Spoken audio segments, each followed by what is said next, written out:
Hello everyone, welcome to this lecture on electrical machines. So in the last previous lectures we were discussing about the constructional aspects of induction machine.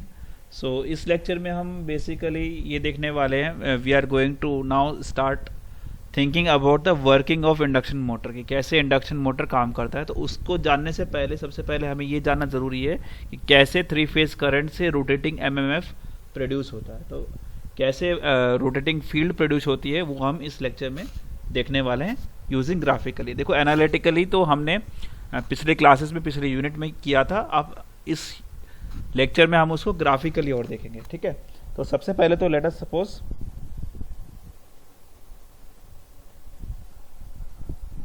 We have three identical coils. ठीक है, मेरे पास में मान के चलो कि मेरे पास में थ्री आइडेंटिकल कॉइल्स हैं. ठीक है, जो कि फिजिकली 120 डिग्री एक दूसरे से 120 डिग्री प्लेस्ड अपार्ट किए गए हैं. ठीक है, so late each coil be supplied from one phase of a balanced three phase supply. और ये सारी जो सप्लाई है वो बैलेंस्ड थ्री फेज सप्लाई है. ठीक है, each coil will produce an alternating flux. तो हर एक कॉइल जो है या फेज ए मान लो या फेज बी मान लो या सी मान लो, तीनों कॉइल हैं एक ऑल्टरनेटिंग फ्लक्स प्रोड्यूस करेंगे ऑन इट्स ओन एक्सिस. और उनके जो इंस्टेंटेनियस फ्लक्स हैं उनको हम इन इक्वेशन से बता सकते हैं. That is phi 1 is equal to phi M sine omega T. ठीक है, phi M sine omega T and phi 2 is equal to, नहीं कि फेज बी की बात कर रहे हैं यहाँ पे ना, फाई 2 इज इक्वल टू मेरा हो जाएगा phi M sine omega T minus 120 and phi 3 will be equal to my phi M sine omega T plus 120 degree. ठीक है, तो अगर हम देखें तो हम इसको अलग से भी बना के देख सकते हैं. This is phi 1, this is phi 2 and this is phi 3. ठीक है, so all three of them are place 120 degree apart. तीनों 120 डिग्री के एंगल बना रहे हैं एक दूसरे से. उसके बाद में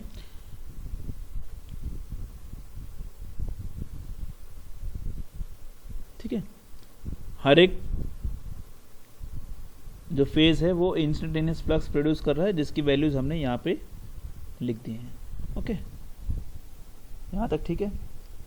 अब बेसिकली लेट अस सपोज इसका अगर हम वेव फॉर्म बनाएं, थ्री फेज वेव फॉर्म बनाएं, तो वो किस तरह से बनेगा उसको देखते हैं. सो लेट अस सपोज कि इसकी जो मैक्सिमम वैल्यू है वो फाई एम मान लेते हैं. तो पहले एक फेज के लिए हम साइनसॉइडल फ्लक्स बनाएंगे इस तरीके से, 0 से जाएगा.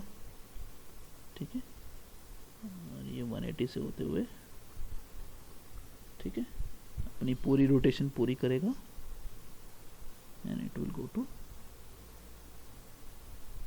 360 then it come like this. ठीक है, ये आपका एक फेज हो गया. अब अगला जो फेज है वो कितने डिग्री के फेज शिफ्ट से चलेगा, 120 डिग्री के. तो यहां से कहीं से वो शुरू होगा. ठीक है,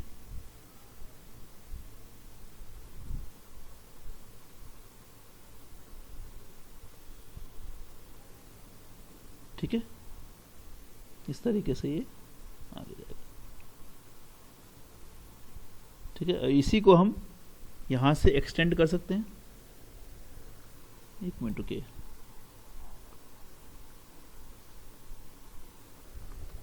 इस तरीके से जाएगा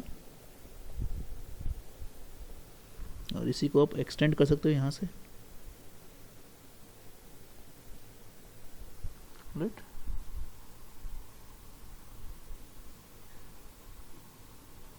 एक मिनट को you can extend this up to. ठीक है, now next phase will again make an 120 से, तो अगला किससे स्टार्ट होगा, 240 से स्टार्ट होगा. Right, so this will be the next phase.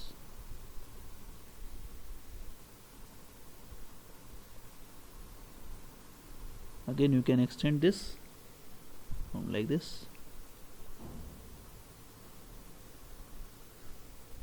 All right, you can take this way from 60 degrees and you can get it from 5m. ठीक है, तो ये मेरा 3 फेज का वेवफॉर्म बन गया। ठीक है, अब बेसिकली हम इसको क्या करेंगे ना, हम इसको 4 इंटरवल्स में डिवाइड करेंगे और फिर हर एक जगह पे ये देखेंगे कि हमारे जो फेजर्स हैं वो रोटेट हो रहे हैं या नहीं हो रहे, और रोटेट हो रहे हैं तो किस मैग्नीट्यूड से हो रहे हैं वो हम इसमें देखने वाले हैं। तो वो 4 इंटरवल जो होंगे वो हमारे होंगे, एक तो होगा 0 डिग्री, एक होगा omega T is equal to 60 degree, दूसरा होगा omega T is equal to 120 degree, and चौथा होगा मेरा omega T is equal to 180 degree. तो let us mark this point as 0, 1, 2 as well as 3। ठीक है, तो ये 4 पॉइंट्स मैंने मार्क कर दिया। अब मैं हर एक पॉइंट पे देखूंगा कि मेरा क्या रिजल्टेंट फ्लक्स आ रहा है। मैक्सिमम फ्लक्स हमने मान के चल लिया है कि हमारा कितना है 5m और -5m नेगेटिव साइड में। ठीक है, these are the waveforms fluxes, waveform of the fluxes produced by 3 phase currents. ठीक है, तो आइए अब सॉल्व करते हैं धीरे धीरे इसको। तो जब omega T is equal to 0 है, omega T is equal to 0 है, तो पहली इक्वेशन मेरी क्या है, देखो पहले तो हम इसको वेवफॉर्म के थ्रू देखते हैं। जब ओमेगा टी इक्वल टू 0 है तो कौन सी, एक मिनट रुकिए, हाँ, तो कौन सी वेवफॉर्म यहाँ पे 0 पे आ रही है, φ1 मेरी 0 हो रही है। ठीक है, अब φ2 को देखोगे आप, हाँ पहले हम ये भी तो डिफाइन कर दें कि φ1 कौन सी, φ2 कौन सी। Let us suppose this is φ1। ठीक है, ये मेरी हो जाएगी φ2 and this will be my φ3। ठीक है, तो देखो अब ध्यान से देखो, φ1 0 पे at omega T equal to 0 पे φ1 मेरा 0 है, और φ2 को अगर हम देख रहे हैं तो कहाँ पे नेगेटिव मैक्सिमम पे है, और φ1 को हम देख रहे हैं कहाँ पे नेगेटिव पॉजिटिव मैक्सिमम पे है। ठीक है, अब क्योंकि फेज शिफ्ट कितने का है 120 डिग्री का है, तो अगर हम साइन की 120 की वैल्यू देखेंगे तो √3/2 के आसपास आएगी।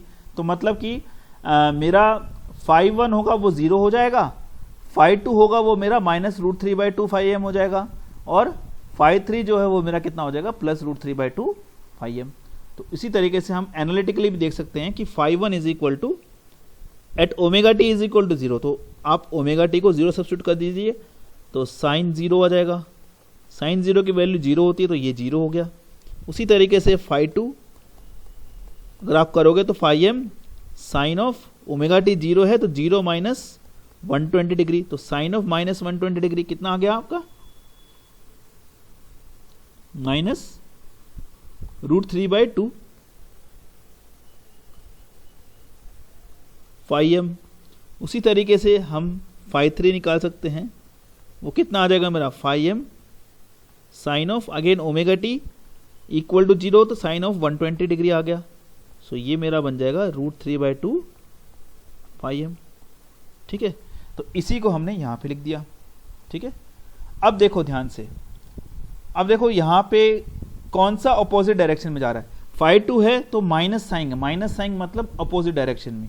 ठीक है, तो हम एक बार यहाँ पे देखते हैं, तो φ3 मेरा कहाँ है, देखो φ3 ऊपर की तरफ है, yes, φ3 is in the upward direction, yes, so but we are getting φ2 is negative। ठीक है, यहाँ पे देखो हमें नेगेटिव मिल रहा है, तो इसका मतलब क्या हुआ कि ये जो डायरेक्शन है φ2 की, है ना, यहाँ पे मेरा φ2 है, इंस्टेड ऑफ दिस इसकी डायरेक्शन जो है वो रिवर्स हो जाएगी, यानी ये कहाँ पे आ जाएगा, ये यहाँ पे आ जाएगा। ठीक है, यहाँ पे ये मेरा वेक्टर आ गया। ठीक है, दोनों के बीच में जो एंगल होगा वो 60 डिग्री हो जाएगा। ठीक है, क्योंकि इसके बीच में आएगा तो 60 डिग्री हो जाएगा। ठीक है, तो अब मैं इसको बना सकता हूँ, डायग्रामेटिकली रिप्रेजेंट करते हैं इसको, आयो तो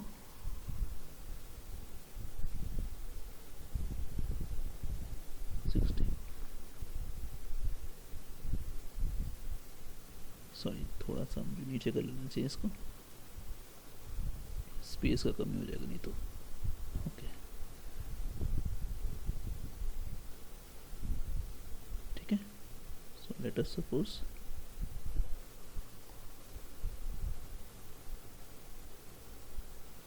ये हो गया मेरा, ये और ये हो गया मेरा,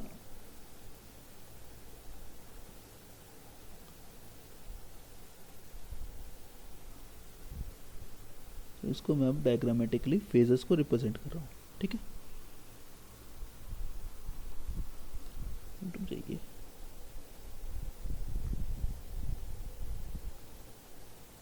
है ना।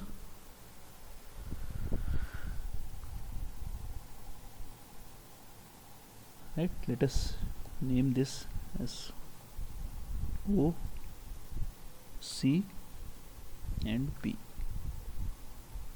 ठीक है। जैसा कि मैंने कहा था आपको, C वाला फेज है ना, 5-3 पॉजिटिव है, तो C वाला फेज यहाँ पे क्या आएगा, √3/2 5m आ जाएगा। तो you can write 5-3 is equal to √3/2 5m। और यहाँ पे B क्या है, नेगेटिव फेज पे जा रहा है ना, -√3/2 5m आ जाएगा। तो this is -5/2 is equal to √3/2 5m, ठीक है ना बेटा। अब देखो, जब भी मेरे पास में इस तरह का डायग्राम आया है, यहाँ पे दो वेक्टर्स की टेल्स जुड़ रही हैं आपस में, तो इसका जब भी रिजल्टेंट निकालना हो तो हमें कौन सा लॉ यूज करना है, parallelogram law of vector addition. हमें पहले इसका पैरेललोग्राम बनाना है, फिर हम इसका रिजल्टेंट डिसाइड कर सकते हैं, ठीक है। So let us make a parallelogram, make parallel lines.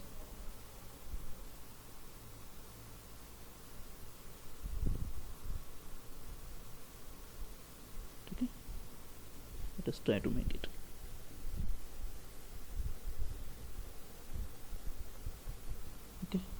वहीं से यहाँ से भी पैरेलल लाइन बना लो आप।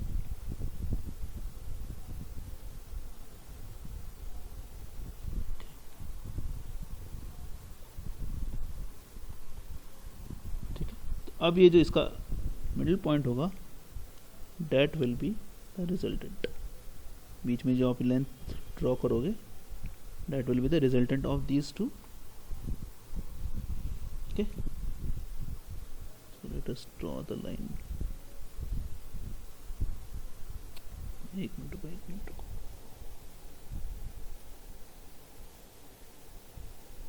somewhere like this with the resultant,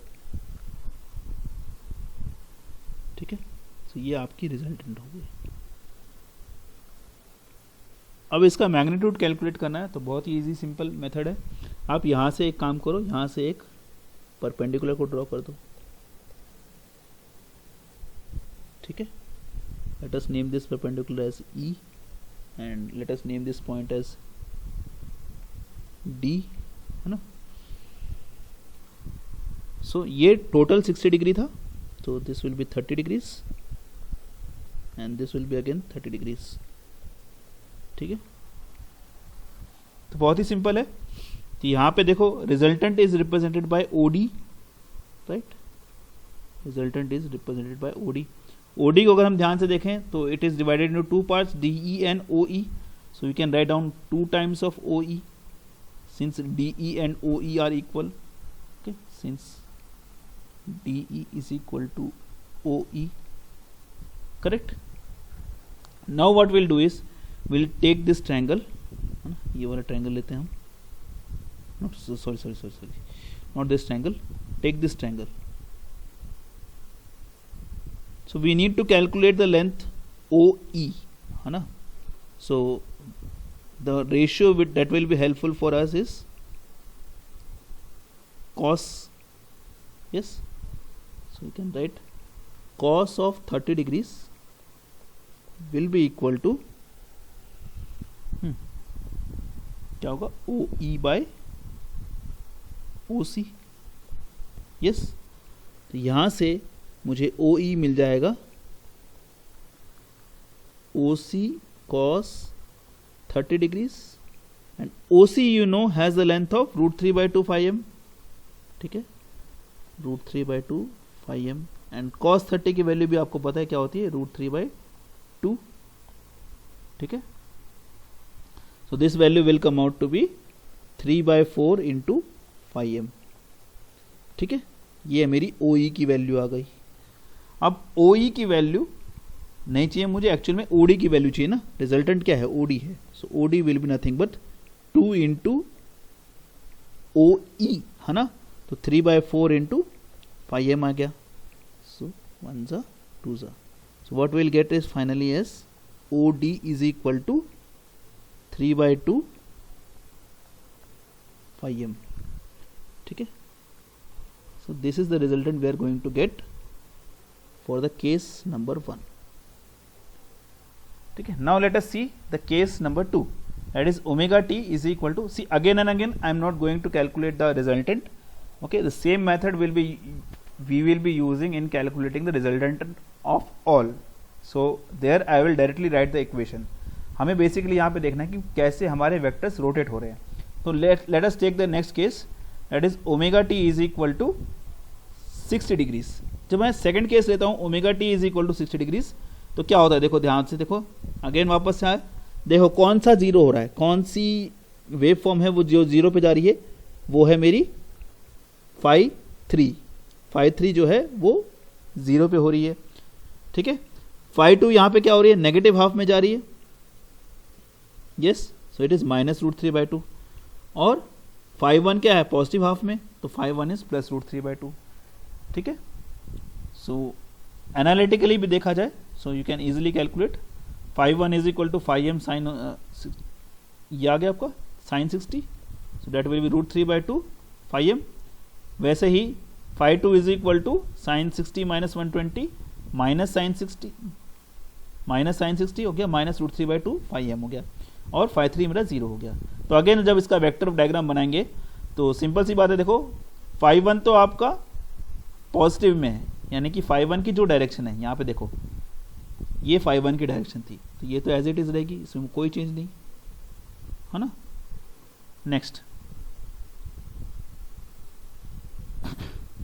phi 2 की डायरेक्शन इज -√3/2 फाई m, यानी फाई 2 यहाँ पे देखो कहाँ था, ये फाई 2 था. ठीक है. तो माइनस यानी कि again this will be like this, इसके बीच में जो एंगल होगा वो 60 डिग्री होगा, और यहाँ से मुझे इस तरीके से रिजल्टेंट निकालना होगा इसका. Right. So let us draw this again.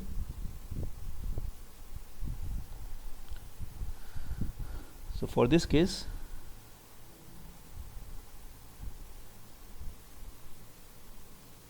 let us draw the vectors.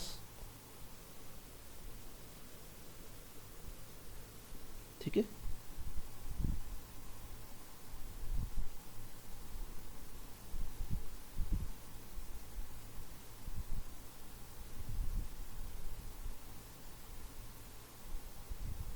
Okay, let's draw the vectors.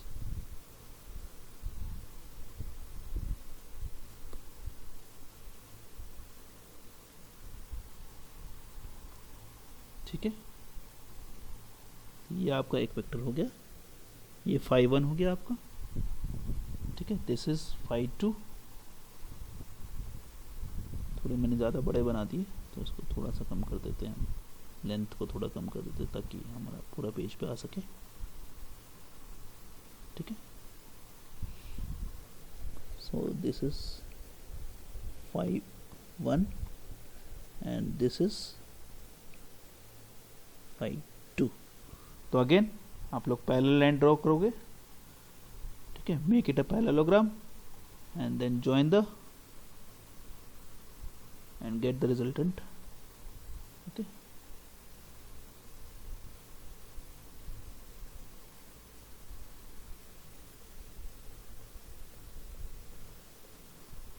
Okay, now you can get the resultant.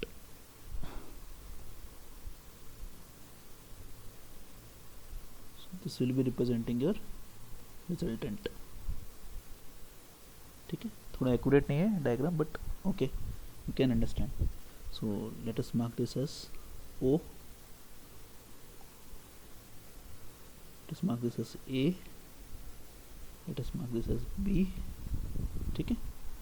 तो जैसा कि मैंने कहा था, फाई 1 की वजह से क्या आ रहा है, पॉजिटिव आ रहा है, तो will write down over here √3/2 phi m. ठीक है. और इसकी वजह से नेगेटिव आ रहा है, तो will write down -√3/2 phi m. ठीक है.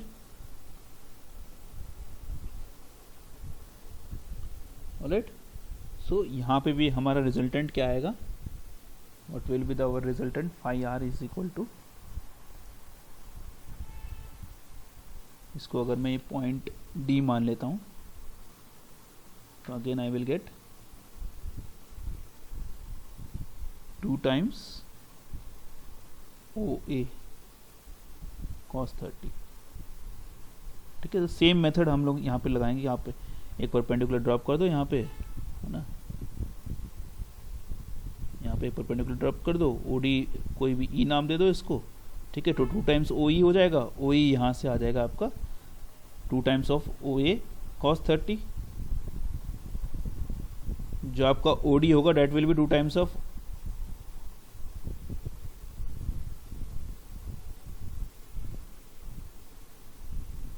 ठीक है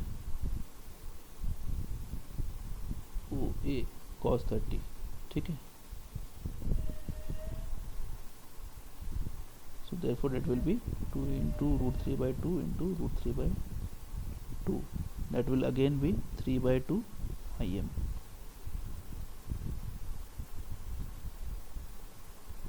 ठीक है,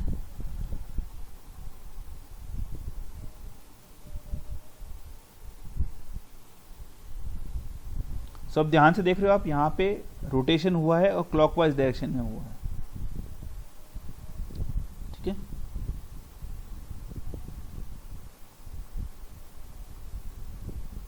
okay, now let's take the case of omega t is equal to 120 degree, then we'll conclude, okay, we'll take all the 3 cases।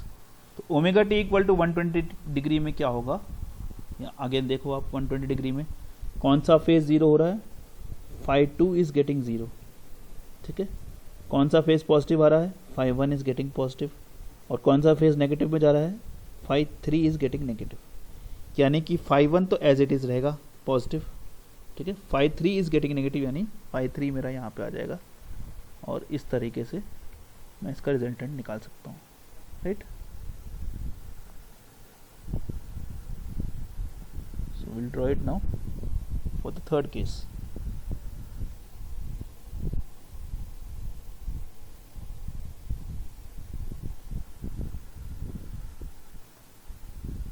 that is omega t is equal to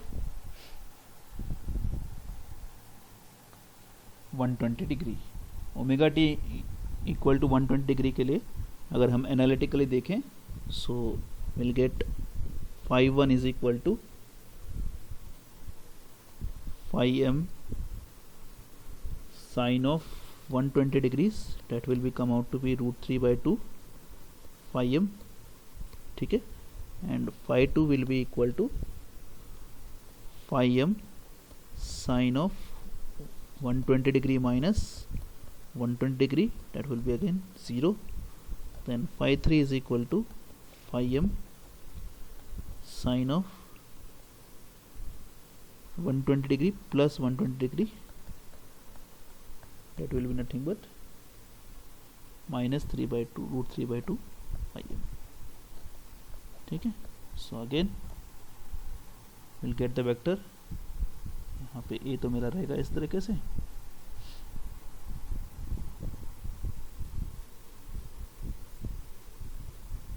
ये आपका ए हो जाएगा।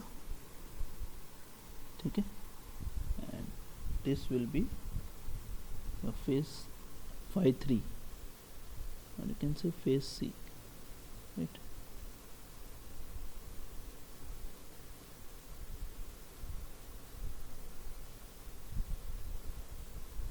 ठीक है, ठीक है, आप यहाँ से आप पैरेलल लाइंस बना देना।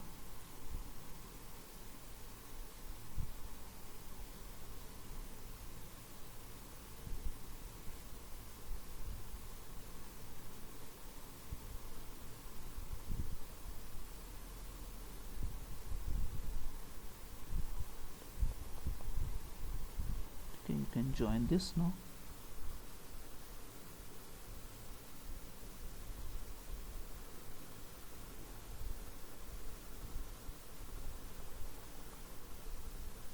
Right, and you can take the resultant। rough figure है, it's not to the scale, okay, so don't worry about it। This is just a rough figure.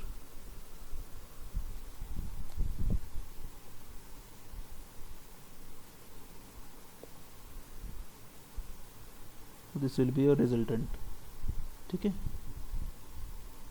ये आपका रिजल्टेंट हो जाएगा.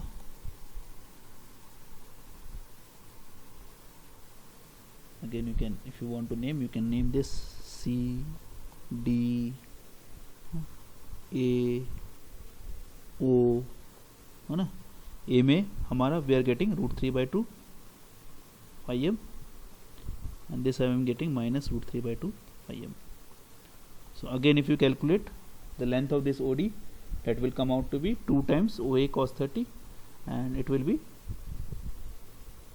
OD will be equal to 2 into root 3 by 2 phi m into root 3 by 2. Again it will be 3 by 2 phi m. ठीक है. सो notice करो क्या हो क्या रहा है यहाँ पे.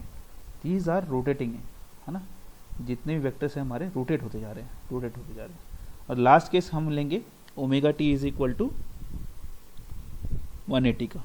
Omega T is equal to 180 degree. ठीक है. तो अब इसमें देखो omega T equal to 180 degree है, तो मुझे बताओ 180 डिग्री में कौन सा फेज जीरो हो रहा है. 5 1 0 हो रहा है. 5 2 इज पॉजिटिव मैक्सिमम यानी कि रूट 3 बाई 2, और 5 3 जो है नेगेटिव मैक्सिमम जा रहा है यानी माइनस रूट 3 बाई 2, यानी कि 5 1 तो है ही नहीं, 5 2 है जो कि पॉजिटिव मैक्सिमम यानी कि एज इट इज ये रहेगा यहाँ पे. ठीक है. लेकिन 5 3 है वो नेगेटिव है, तो इस डायरेक्शन में आ जाएगा नीचे की तरफ. ठीक है. So what will get is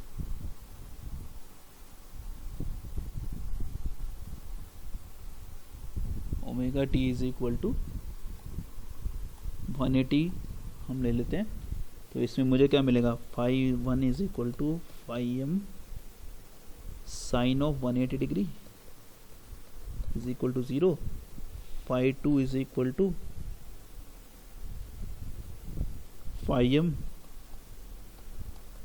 sine of 180 minus 120 degree, that will be equal to root 3 by 2 phi m. ठीक है. और इसी तरीके से 5 3 जो होगा that will be phi m sin of 180 plus 120, that will be equal to minus root 3 by 2 phi m. ठीक है. सो इसको अगर हम ड्रॉ करेंगे तो पूरा स्केल ड्रॉ करने की वजह मैं इसको रफली ड्रॉ कर रहा हूँ. ठीक है. So this will be O C B, right. और इसको हम इस तरीके से एक्सटेंड कर सकते हैं, and then we can draw the resultant.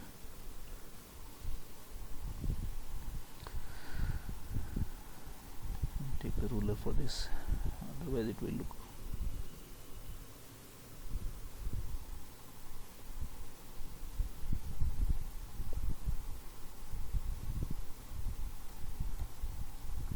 ठीक है. तो रिजल्टेंट आ जाएगा मेरा. इसको मैं नाम दे देता हूँ डी. ठीक है. अगेन हमें मालूम है 5 3 मेरा यहाँ पे क्या आ रहा है, minus root 3 by 2 phi m. This is your 5 3. ठीक है. और 5 2 मेरा क्या आ रहा है, it will be root 3 by 2 phi.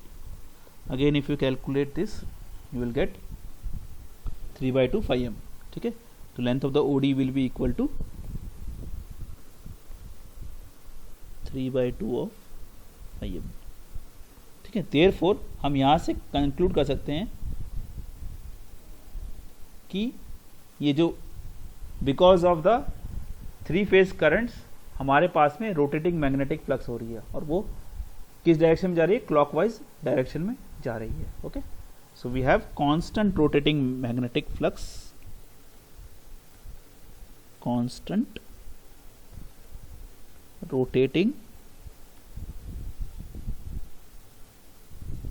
magnetic flux.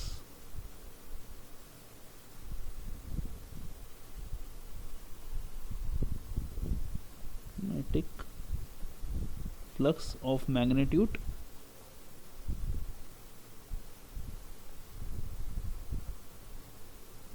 3/2 phi m in clockwise direction,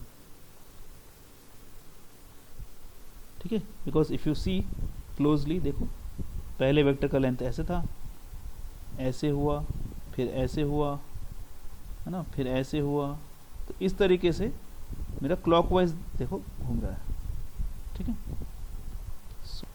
ठीक है, sorry, we are giving 3 phase current, तो उसकी वजह से हमारे पास में रोटेटिंग मैग्नेटिक फील्ड प्रोड्यूस होगा, जिसका कि मैग्नीट्यूड 3/2 phi m होगा, ठीक है।